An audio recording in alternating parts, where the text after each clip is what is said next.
incredibly nervous to talk in front of you because you've got to be one of the most formidable people that I've ever heard of or ever listened to or ever seen. So my question is, again, you're one of the best communicators that I've ever listened to. If I could be half as good at you or at communicating as you are, I would be set. How can I teach myself to do that? Practice.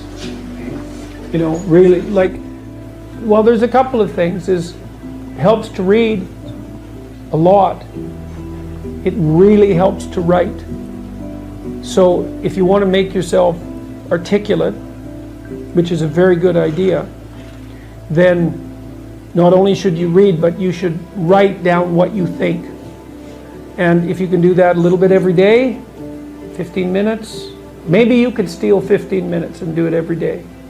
But if you do that for 10 years, you really straighten out your thinking. If you're going to speak effectively, you have to know way more than you're talking about, you know. So this is often difficult for beginning lecturers at university because they'll do a lecture on a topic, but they only know as much as they're saying in the lecture. And they get kind of stuck to their notes because of it. But you want to know 10 times as much as you are saying in the lecture, and then you can specify a stepping path through it and elaborate with the other things that you know. But to do that, you have to do a lot of reading. But you also have to do a lot of reading because that's where the synthesizing comes. So that's on the input side. And then on the output side, well, there's some techniques, let's say, is like if you're speaking in front of a group, you are not delivering a talk to a group. That's not what you're doing. The talk isn't a packaged thing that you present to a group. There isn't a group. There's a bunch of individuals, and you talk to them. So when I talk to a group, I always talk to people one at a time. And that makes it easier too, because you know how to talk to a person. It's like, can you talk to 1,000 people? Well, probably not, because it's too intimidating. But there isn't 1,000 people there.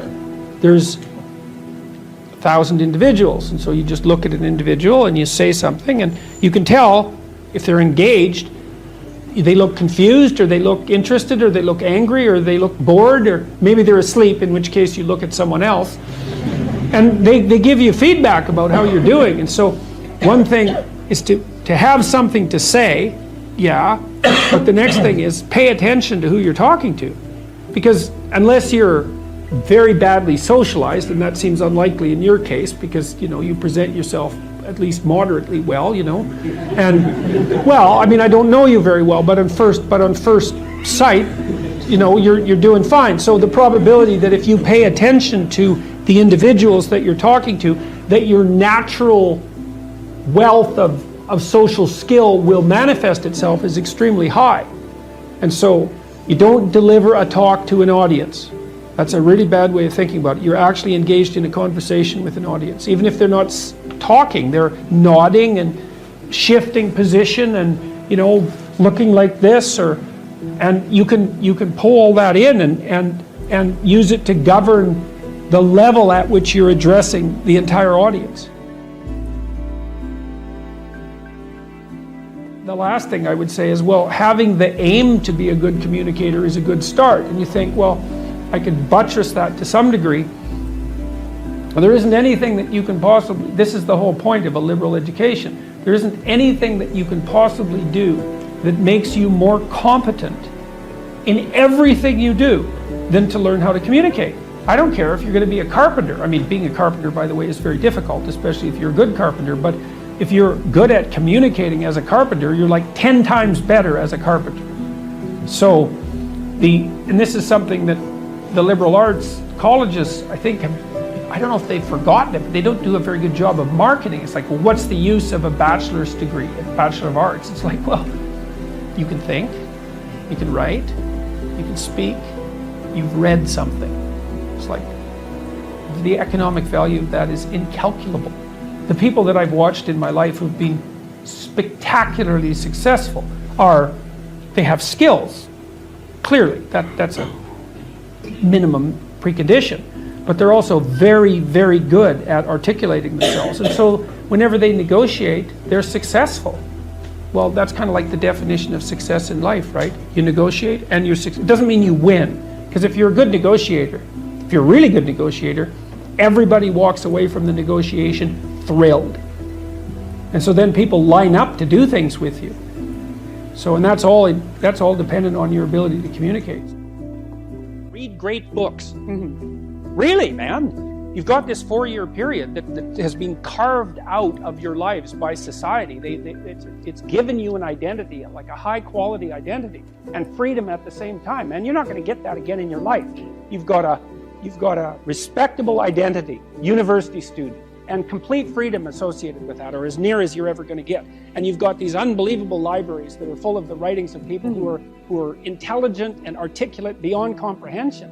And you know, and you can go there and you can learn all this. And you might think, well, why should you learn it? Well, you learn it to get a job, or you learn it to get good grades, or you learn it to get a degree, and that's all nonsense. It's nonsense. The reason that you come to university to be educated is because there is nothing more powerful than someone who is articulate and who can think and speak.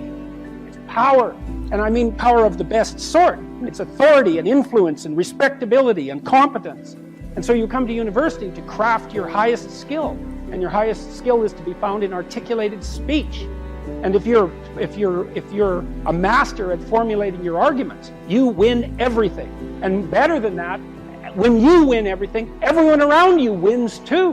Because to transform yourself into, let's consider your transformation into something approximating the logos. It means you shine a light on the whole world.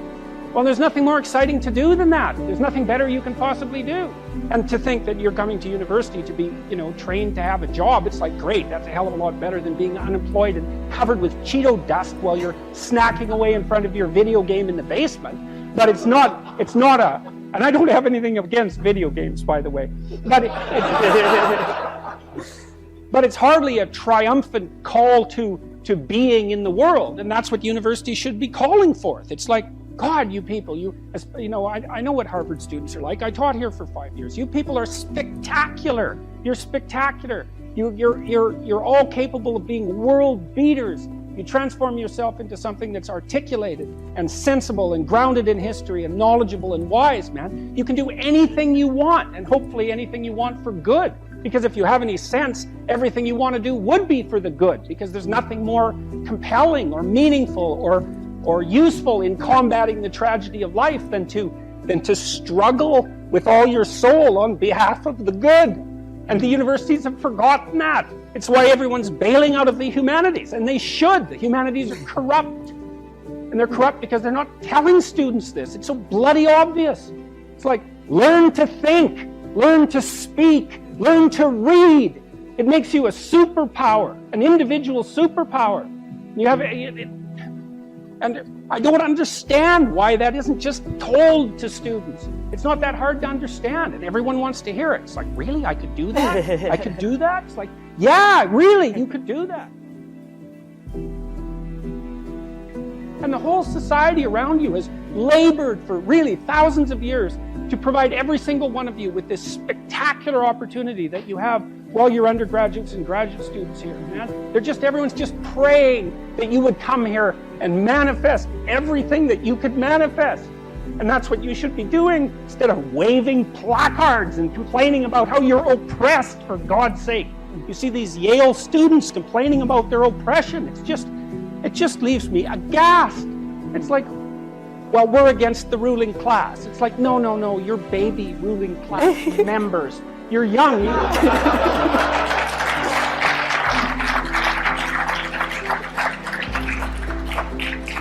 The only reason you're not rich is because you're young. That's the best. Really, if you look at the 1% even, the dreaded 1%, most of those people are old. Why? Well, when you progress through life, if you're reasonably successful, you trade in your promising youth for your wealthy old age, but you're still bloody old. Would you trade it? Would you trade your youth for that? Like, if you factor age out of the economic equation, things look a lot different. Well, of course older people have more money. If they have any sense, they've been collecting it for their whole life. Is that somehow unfair? It's not unfair unless you want to be poverty-stricken when you're 70, and you don't want to be poverty-stricken when you're 70. So I just don't understand what's happened to the universities. I can't believe that you're not told when you come the first day, look, man, you're here on a heroic mission You're going to take your capacity to articulate yourself to levels that are undreamed of. You're going to come out of here unstoppable. You're going to be able to do anything you want. It's like, that's what you're here for. Instead, you're taught that, well, you know, the world's a pretty oppressive place, and you're probably the bottom of the victim pile, and there's virtually nothing you can do about it except, you know, deconstruct the patriarchy. And it's so weak-kneed and so pathetic that universities should be embarrassed that that's what they're peddling to students. I'm embarrassed by it. You know, I've gone on public record telling parents, bloody well send your boys to trade school, because at least they'll learn something useful. And that's a terrible thing for someone like me to say, because I do believe that that being articulated and educated in the highest possible manner there's nothing that's better for you and for society.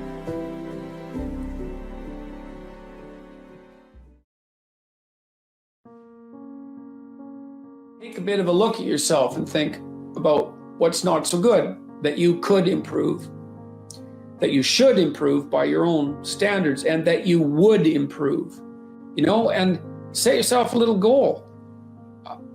You know, maybe you're not studying at all and you're at university, or maybe you're at work and you've got this stack of paper there, you know, and you haven't looked at that damn stack for like a month, and you know that you should be, and you're bothering yourself at night because you're avoiding that.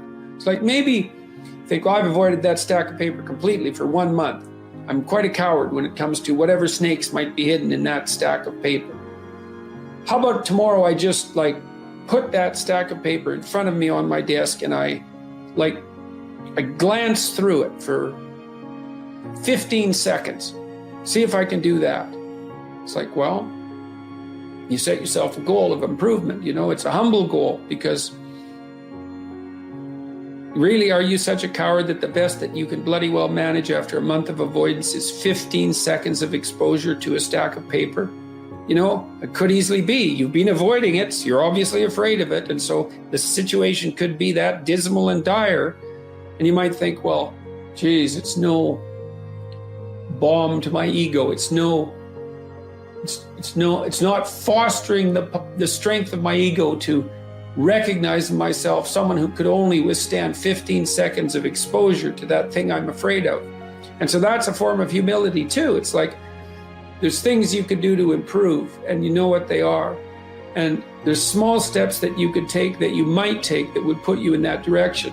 And then the question is, are you big enough to take those small steps? You know, are you capable of grappling with the fact that you're fundamentally flawed to the point where you have to break things down into almost childlike steps in order to manage them? And the answer to that is, yeah, you are. And that's the lot of,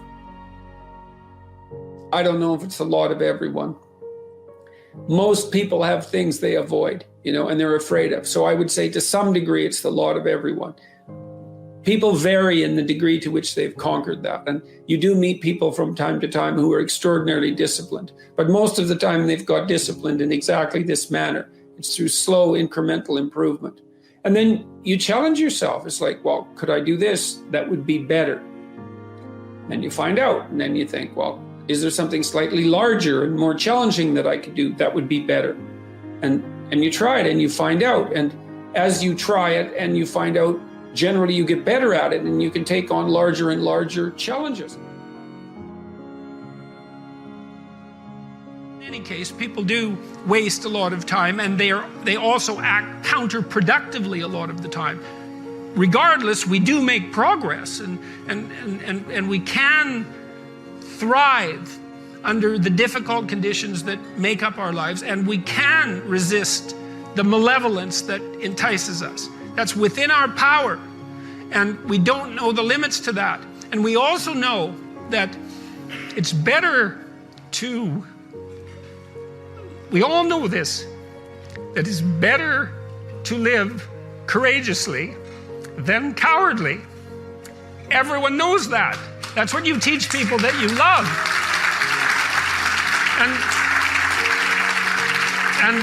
And we know that it's better to live truthfully than in deceit. And you can tell that too, because that's also what you tell people that you love. And we know that you should pick up your damn responsibility and move forward. Everyone knows that. It's part of our intrinsic moral nature. And that nature is there. And it's not difficult to communicate to people about this. Like, everyone knows that you wake up at 3 in the morning when you've let your life go off the rails, and that you berate yourself for your uselessness and your cruelty and your failure to take the opportunities that are in front of you. And if you were the master in your own house, in some sense, the captain of your own destiny, if there was no intrinsic nature, well, that would never happen. You'd just let yourself off the hook. There'd be no voice of conscience tormenting you. But no one escapes from that. And what that indicates, to me, is that, at least psychologically, we live in a universe that's characterized by a moral dimension, and we understand that well, and that moral failings have consequences, and that they're not trivial. They destroy you. They destroy your family. They destroy your community. And you can tell people that. And they listen because they know. They don't know they know. That's the thing. And maybe that's the thing about being an intellectual. You have the opportunity to articulate ideas that other people know, they embody, but they can't articulate. And that's what people tell me. They say, well, you help me give words to things that I always knew to be true but couldn't say. Or they say, I've been trying to put some of your precepts into practice. Responsibility being a main one, vision another, honesty, I suppose, bringing up the pack and saying, and this is the fun part of doing all of this. Fun is a weak word. That it's the remarkable part of doing all this. I mean, I have people tell me constantly wherever I go, it's so delightful that, they were in a pretty dark place, and they tell me why. And there's plenty of dark places in the world, and they decided, well, maybe they were going to develop a bit of a vision and take a bit more responsibility and start telling the truth and putting some effort into something. And they come up and they say, well, you can't believe how much better things are. You really want to solve a complicated problem, maybe you try to solve it 100 ways. And then you take the best solution. Got it. And look, this happens to entrepreneurs all the time too. Like most entrepreneurs, this is something to know.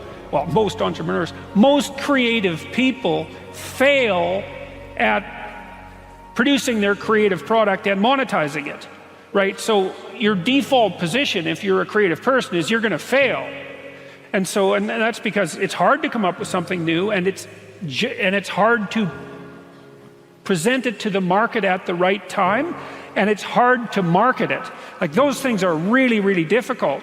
And so what successful entrepreneurs do is they just keep doing it over and over and over and over and over and over and over. And eventually, if they're fortunate, one of their ideas happens to hit the right place at the right time. And so that's also Darwinian in some sense. You're creating all these little enterprises that are sort of alive. They're run by people, after all. And even if your idea is good, that doesn't mean it will be successful. There's so many things that have to be taken into account. So this is partly why persistence, and that's part of conscientiousness, is so useful. It's like, what do they say? If at first you fail, then try again. And that would probably mean try something different rather than the same thing.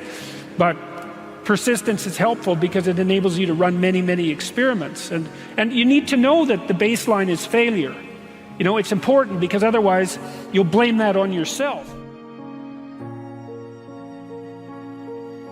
I would say for the last 45 years, we've told, psychologists have been certainly to blame for this, at least in part.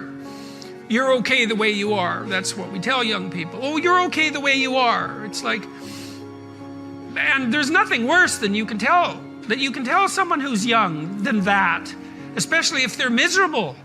And lots of them, well, if they're miserable and aimless, it's like, oh, I'm miserable and aimless, and sometimes I'm suicidal and I'm nihilistic and I don't have any direction in my life. It's like, well, you're okay the way you are. And it's like, they don't want to hear that. They want to hear, look, and you know this, you're useless. You know nothing. You haven't got started. You've got 60 years to put yourself together, and God only knows what you could become. And that message is so much more, it's so funny because it's such an attack, but it's so positive because there's faith there in the potential that makes up the person rather than the miserable actuality that happens to be manifesting itself at the moment. And young people respond extraordinarily well to that because, and you know that if you're a parent and you love your child, your son, your daughter, what you're trying to foster is the best in them. You want that to manifest itself across the course of their life. You want them to become continually more than they are, to see what they could be. And I think that's part of the great message of the West, is that's the ethical requirement of individual being in the proper sense, is to constantly note that you're not what you could be, to take responsibility for that, and to commit yourself, like body and soul, to the attainment of that ideal.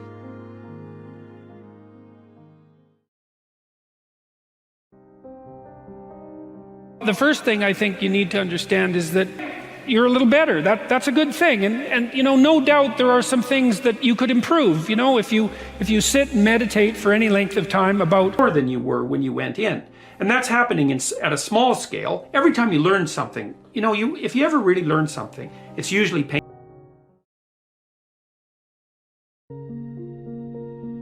Stop doing the things that you know are wrong that you could stop doing. Right? So it's a fairly limited attempt. First of all, we're not going to say that you know what the good is or what the truth is in any ultimate sense. But we will presume that there are things that you're doing that for one reason or another you know are not in your best interests. There's something about them that you just know you should stop. They're kind of self-evident to you. Other things you're going to be doubtful about. You're not going to know which way is up and which way is down. But there are things that you're doing that you know you shouldn't do. Now, some of those you won't stop doing for whatever reason. You don't have the discipline, or maybe there's a secondary payoff, or you don't believe it's necessary, or it's too much of a sacrifice, or you're angry or resentful or afraid. Who knows? So forget about those for now.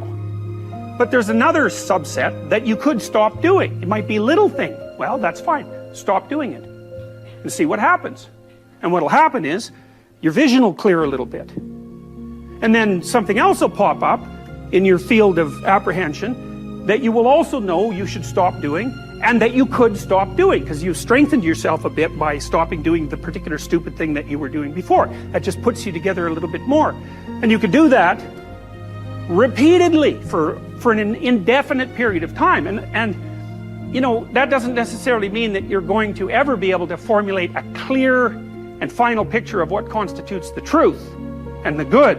But it does mean that you'll be able to continually move away from what's untruth and what's bad. And you know, that's not a bad start. Sometimes, you know, I can't sleep at night because I'm thinking about something, and usually what I'll do is go write it down. I have some writing to do, so I get up and I go write down what I'm thinking, and that usually does the trick. But because I had been playing with YouTube, I thought, well, I'll try making YouTube video and telling people what I'm thinking about, and see if that performs the same function as writing. And to me, the function of writing, well, it's twofold. One is conceivably to communicate with people, although the fundamental purpose for me is to clarify my thoughts so that I know, because if something is disturbing you, what that means is that it needs to be articulated. It's the emergence of unexplored territory, something that disturbs you. That's the right way to think about it. It's unmapped territory that's manifesting itself. It's like a vista of threat and possibility, and you need to articulate a path through it. And so that's what I was doing. It's like I was thinking, well, this is bothering me, and this seems to be why, and here's what I think is going on, and so I made the videos, and in some sense I didn't think anything more of it. You don't have to necessarily have done anything wrong for things to get completely out of control. It's a terrifying doctrine, but it's not a hopeless doctrine, because it still says that there's a way forward, there's a pathway forward, and the pathway forward is to adopt a mode of being that has some nobility, so that you can tolerate yourself and perhaps even have some respect for yourself as someone who's capable of standing up in the face of that terrible vulnerability and suffering, and that the pathway forward, as far as the existentialists are concerned, is by, well, certainly by the avoidance of deceit, particularly in language, but also by the adoption of responsibility for the conditions of existence and some attempt on your part to actually rectify them. And the thing that's so interesting about that is, well, two, as far as I'm concerned, and some of this is from clinical experience, you know, if you take people, and I've told you this, and you expose them voluntarily to things that they are avoiding and are afraid of, you know, that they know they need to overcome in order to meet their goals, their self-defined goals. If you can teach people to stand up in the face of the things they're afraid of, they get stronger. And you don't know what the upper limits to that are, because you might ask yourself, like, if for 10 years, if you didn't avoid doing what you knew you needed to do, by your own definitions, right, within the value structure that you've created, to the degree that you've done that, what would you be like? Well, you know, there are remarkable people who come into the world from time to time, and there are people who do find out over decades-long periods what they could be like if they were who they were, if they spoke their being forward. And they get stronger and stronger and stronger, and we don't know the limits to that. We do not know the limits to that. And so you could say, well, in part, perhaps the reason that you're suffering unbearably can be left at your feet, because you're not everything you could be, and you know it. And of course, that's a terrible thing to admit, and it's a terrible thing to consider, but there's real promise in it, right? Because it means that perhaps there's another way that you could look at the world, and another way that you could act in the world, so what it would reflect back to you would be much better than what it reflects back to you now. My experience is with people that we're probably running at about 51% of our capacity. I mean, you can think about this yourselves. I often ask undergraduates how many hours a day you waste, or how many hours a week you waste, and the classic answer is something like 4 to 6 hours a day. You know, inefficient studying, watching things on YouTube that not only do you not want to watch, that you don't even care about, that make you feel horrible about watching after you're done. That's probably 4 hours right there. You know, you think, well, that's 25 hours a week, it's 100 hours a month, that's 2.5 full work weeks, it's half a year of work weeks per year. And if your time is worth $20 an hour, which is a radical underestimate, it's probably more like 50 if you think about it in terms of deferred wages. If you're wasting 20 hours a week, you're wasting $50,000 a year. And you are doing that right now. And it's because you're young, wasting $50,000 a year is a way bigger catastrophe than it would be for me to waste it, because I'm not going to last nearly as long. And so if your life isn't everything it could be, you could ask yourself, well, what would happen if you just stopped wasting the opportunities that are in front of you? You'd be who knows how much more efficient. 10 times more efficient. 20 times more efficient. That's the Pareto distribution. You have no idea how efficient people get. It's off the charts. Well, and if we all got our act together collectively and stopped making things worse, because that's another thing people do all the time, not only do they not do what they should to make things better, they actively attempt to make things worse because they're spiteful or resentful or arrogant or deceitful or homicidal or genocidal, or all of those things all bundled together in an absolutely pathological package. If people stopped really, really trying just to make things worse, we have no idea how much better they would get just because of that. So there's this weird dynamic that's part of the existential system of ideas between human vulnerability, social judgment, both of which are major causes of suffering, and the failure of individuals to adopt the responsibility that they know they should adopt. It isn't merely that your fate depends on whether or not you get your act together and to what degree you decide that you're going to live out your own genuine being. It isn't only your fate. It's the fate of everyone that you're networked with. And so, you know, you think, well, there's 7 billion people in the world. We're going to peak at about 9 billion, by the way, and then it'll decline rapidly. But 7 billion people in the world, and who are you? You're just one little dust mote among that 7 billion. And so it really doesn't matter what you do or don't do, but that's simply not the case. It's the wrong model, because you're at the center of a network. You're a node in a network Of course, that's even more true now that we have social media. You'll know 1,000 people, at least over the course of your life. And they'll know 1,000 people each, and that puts you one person away from 1,000,000, and two persons away from 1,000,000,000. And so that's how you're connected. And the things you do, they're like dropping a stone in a pond. The ripples move outward, and they affect things in ways that you can't fully comprehend. And it means that the things that you do and that you don't do are far more important than you think. And so if you act that way, of course, the terror of realizing that is that it actually starts to matter what you do. And you might say, well, that's better than living a meaningless existence. It's better for it to matter. But I mean, if you really asked yourself, would you be so sure if you had the choice? I can live with no responsibility whatsoever. The price I pay is that nothing matters. Or I can reverse it and everything matters. But I have to take the responsibility that's associated with that. It's not so obvious to me that people would take the meaningful path. You know, when you say, well, nihilists suffer dreadfully because there's no meaning in their life, and they still suffer. Yeah, but the advantage is they have no responsibility. So that's the payoff, and I actually think that's the motivation. Say, well, I can't help being nihilistic. All my belief systems have collapsed. It's like, yeah, maybe. Maybe you've just allowed them to collapse because it's a hell of a lot easier than acting them out. And the price you pay is some meaningless suffering, but you can always whine about that and people will feel sorry for you, and you have the option of taking the pathway of the martyr, so that's a pretty good deal, all things considered, especially when the alternative is to bear your burden properly and to live forthrightly in the world. Well, what Solzhenitsyn figured out, and so many people in the 20th century, it's not just him, even though he's the best example, is that if you live a pathological life, you pathologize your society. And if enough people do that, then it's really, really. And you can read the Gulag Archipelago if you have the fortitude to do that, and you'll see exactly what it's like. And then you can decide if that's a place you'd like to visit, or even more importantly, if it's a place you'd like to visit and take all your family and friends, because that's what happened in the 20th century.